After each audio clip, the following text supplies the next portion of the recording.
નમસ્કાર, ખૂબ સ્વાગત છે આપનું વીટીવી ન્યૂઝમાં। હું છું આપની સાથે રાધા। બુલેટિનની શરૂઆત મહત્વના સમાચારથી।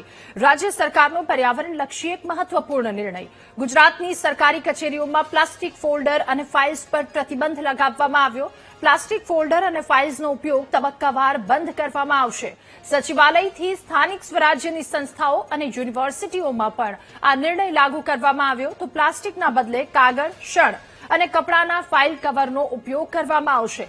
હાલનો પ્લાસ્ટિક સ્ટોક પૂર્ણ થયા પછી નવી ખરીદીમાં પર્યાવરણ મિત્ર વિકલ્પ ફરજિયાત લાગુ કરવામાં આવ્યો છે। ત્યારે રાજ્ય સરકારનો આ ખૂબ મહત્વપૂર્ણ પર્યાવરણલક્ષી એક નિર્ણય છે।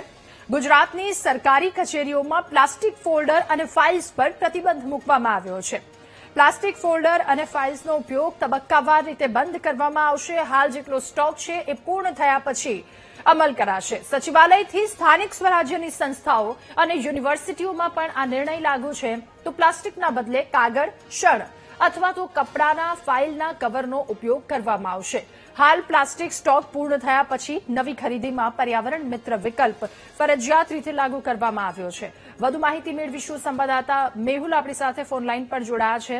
મેહુલ, રાજ્ય સરકારનો એક ખૂબ મહત્વપૂર્ણ નિર્ણય, સરકારી કચેરીઓમાં પ્લાસ્ટિક ફોલ્ડર, ફાઇલ્સ પર પ્રતિબંધ લગાવવામાં આવ્યો। શું અપડેટ, શું વધુ વિગતો? વાત કરવામાં આવે તો જે પ્લાસ્ટિકનો ઉપયોગ વ્યાપક પ્રમાણમાં થાય છે, ક્યાંક ને ક્યાંક પર્યાવરણને સીધું નુકસાન થાય છે અને તેને ઘટાડો કરવા માટેનો નિર્ણય કરવામાં આવ્યો છે। ગુજરાતની સરકારી કચેરીઓમાં આ જે પ્લાસ્ટિકની ફોલ્ડર અને જે ફાઇલોનો ઉપયોગ થાય છે તેના ઉપર પ્રતિબંધ કરવામાં આવ્યો છે અને તબક્કાવાર તેની અંદર તેનો જે વપરાશ છે તેનો ઘટાડો કરવામાં આવશે। પ્લાસ્ટિક ફોલ્ડર અને ફાઇલોનો જે છે તે આ તબક્કાવાર બંધ કરવા માટે તમામ કચેરીઓ છે તેને સૂચના પણ આપી દેવામાં આવી છે। સ્થાનિક સ્વરાજની સંસ્થાઓ અને યુનિવર્સિટી સુધી આ નિર્ણય જે છે તે લાગુ કરવામાં આવ્યો છે। પ્લાસ્ટિકના બદલે કાગળ, શણ અને કાપડના ફાઇલો જે છે તેનો ઉપયોગ કરવા માટેની સૂચના આપવામાં આવી છે। હાલના જે પ્લાસ્ટિકનો સ્ટોક પૂર્ણ થયા બાદ નવી ખરીદી ન કરવા માટે પણ સૂચના જારી કરવામાં આવી છે। જી, આભાર આપનો વિગતો સાથે જોડાવા બદલ।